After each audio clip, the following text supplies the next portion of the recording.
So, chapter one of Political Treatise by Baruch Spinoza. Chapter one of that book is basically the introduction to the book.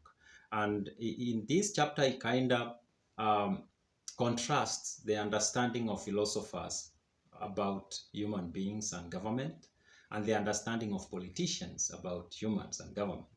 And he kind of makes it like, he kind of argues that politicians tend to understand humans more than philosophers do, which is interesting because he says politicians learn about humans through experience. They deal with people, they need to find out to persuade people to do whatever they want them to do. While philosophers are just academicians, people just sit and try to study humans from a distance. And in this chapter, it's kind of like he's blaming philosophers for having the wrong understanding of humans. Of course, I'm not assuming that he meant all philosophers. This was like a generalization, I guess.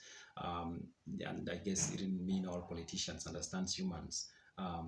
It was kind of like in general terms. Now, this is what he says is about philosophers.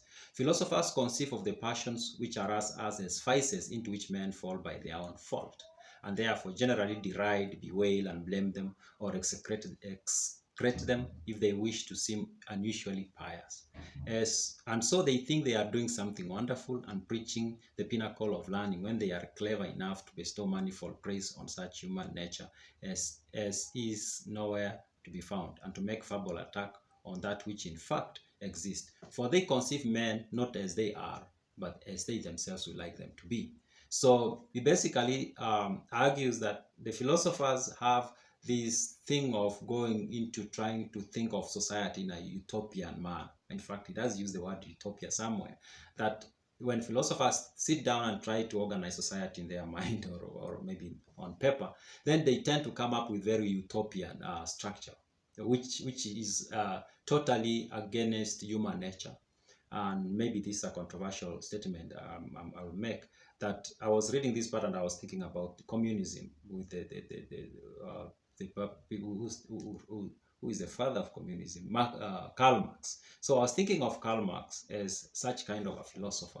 He seemed to have completely ignored human nature and build this utopia through his ideas of socialism and communism.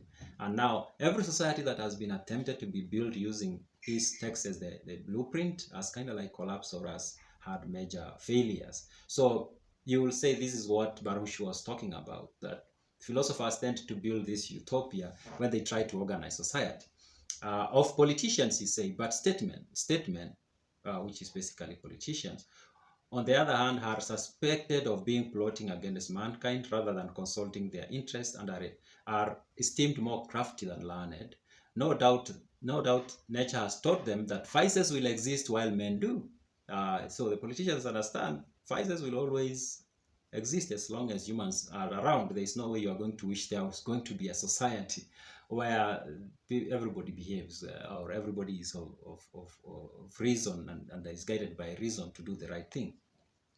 And so while they study to anticipate human wickedness, and that by their arts which experience and long practice have taught, and which men generally use under the guidance more of fear than of reason, they are thought to be enemies of religion, especially by divines who believe that supreme authority should handle public affairs in accordance with the same rules of piety as bind private individuals. So in this case, this whatever he's talking about here regarding politicians might not apply in our current society, because here he's talking about religious leaders used to view politicians with a lot of suspicion. We still view politicians with a lot of suspicion, of course, but it's a different context, I guess.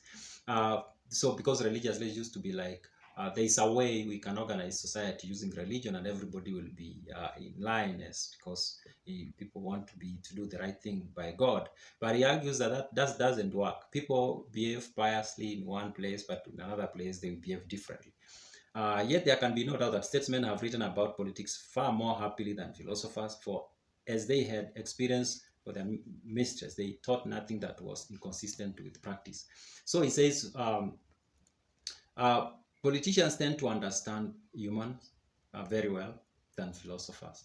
And that is so then he goes on in this chapter to talk about his own attempt to explain humans, and he tells us about, he tries to make us understand that as humans, we have these emotions and then we have reason, and both of them kind of work together. Even the most reasonable people, the people who try to live their life by reason, are still guided by emotion. There's a way he argued that even when somebody is trying to do things by reason, the end goal of it is indeed something that is driven by emotion. And I found that to be very, very interesting. So basically, it tries to make us appreciate that passion is something that we can't run from. We just have to accept.